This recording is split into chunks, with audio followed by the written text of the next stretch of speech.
তাহলে কি বিজেপি করাটাই অপরাধ হলো, যার মাসুল তাকে চোকাতে হচ্ছে বাড়ির মানুষকে বিপদে ফেলে?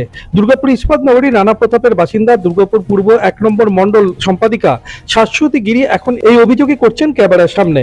শুক্রবার রাত্রি 9টা নাগাদ বিজেপির এই নেত্রীর বাড়ি লক্ষ্য করে পরপর 2টি বোমা ছড়া হয় বলে অভিযোগ। এই অপকর্মের পেছনে তৃণমূল আশ্রিত দুষ্কৃতীরাই রয়েছে বলে অভিযোগ বিজেপি নেত্রীর। কালকে আমরা সন্ধ্যাবেলা সবাই বাড়িতেই ছিলাম, তো আমি ফোনে কথা বলছিলাম, 9টা 10-15 হবে। তো হঠাৎ করে একটা আওয়াজ, মানে সেই বাড়ি কাঁপানোর মতন অবস্থা, বাড়িটা কেঁপেও গেছিল কিছুক্ষণের জন্য। তো গাড়ির সাইরেনটা হঠাৎ করে বেজে উঠলো। প্রথমে ভাবলাম হয়তো গাড়ি ব্লাস্ট করেছে, যেহেতু অনেকদিন ধরে পড়ে আছে। তারপরে জানলা দিয়ে দেখছি বাইরেটা পুরো ধোঁয়া। তো প্রথমে একটু বেরোতে ভয় লাগছিল, তারপরে পাড়ার লোকজনের আওয়াজ শুনে আমরা বেরোলাম সবাই, দিয়ে পুরো ধোঁয়াতে পুরো ভর্তি পুরো পাড়াটা। আর অনেকক্ষণ পর তারপরে দেখা গেল যে এখানে দুটো বোম ফেলে গেছে, মানে বোম মেরে গেছে আর কি। তারপরে আমি যেহেতু একটা মানে রাজনৈতিক দলের সাথে যুক্ত আছি, আমি ভারতীয় জনতা পার্টির সাথে যুক্ত, এবং 10 নম্বর ওয়ার্ডের পুরো টোটাল যাবতীয় কাজটা আমিই করছি।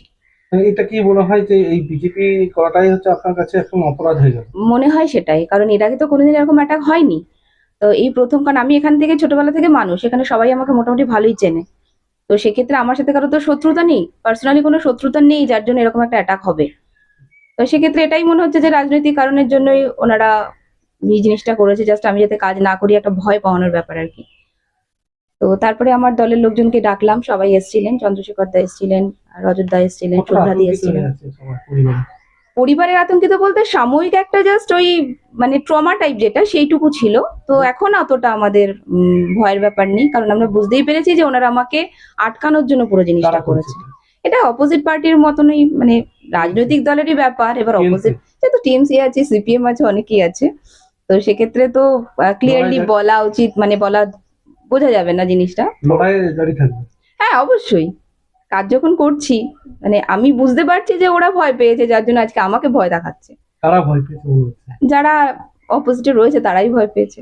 মেয়ে বিজেপি করে বলে এই মাসুল চোকাতে হলো তাদেরকে, অভিযোগ বিজেপি নেত্রীর বাবা। করে এরকম একটা আওয়াজ হলো, তখন বেরিয়ে পড়লাম। বেরিয়ে গেছি, ধোঁয়াতে ভর্তি। আর আমার মেয়ে তো পার্টি করে, তো এই জন্যই। কোন পার্টি করে? বিজেপি। ওই জন্যই মনে হয় এটা অ্যাটাকটা তাই হয়েছে।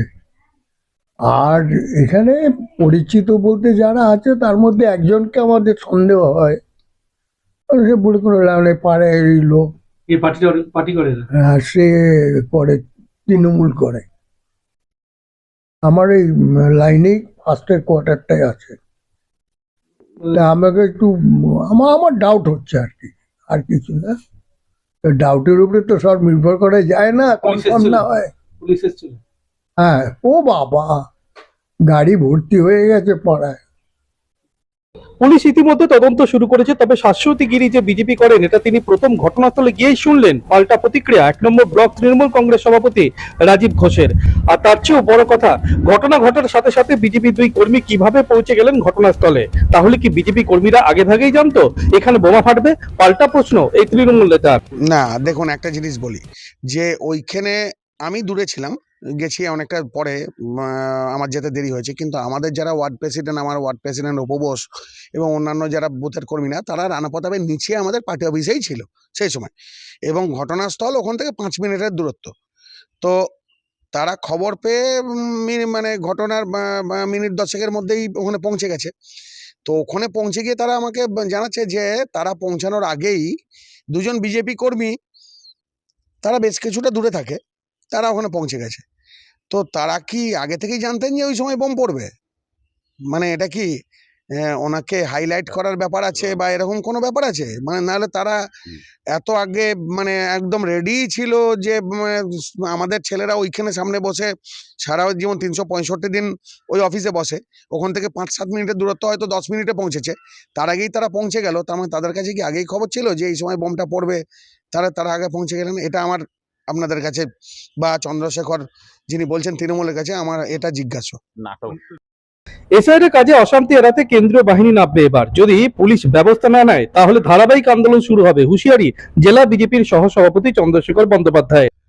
এই লড়াইটা কিন্তু আর বিজেপি ভার্সেস তৃণমূল নেই, এবারে লড়াইটা শুরু হয়েছে জনতা ভার্সেস মমতা। এবারে জনতা কিন্তু আসল ব্যবস্থা নেবে এবং জনতার রায় শেষ কথা বলবে। আপনারা তৃণমূলকে সন্দেহ করছেন? তৃণমূল ছাড়া বোমে, চুরিতে, ধর্ষণে, গুন্ডাগিরিতে, মারামারিতে তৃণমূল ছাড়া আছে কে?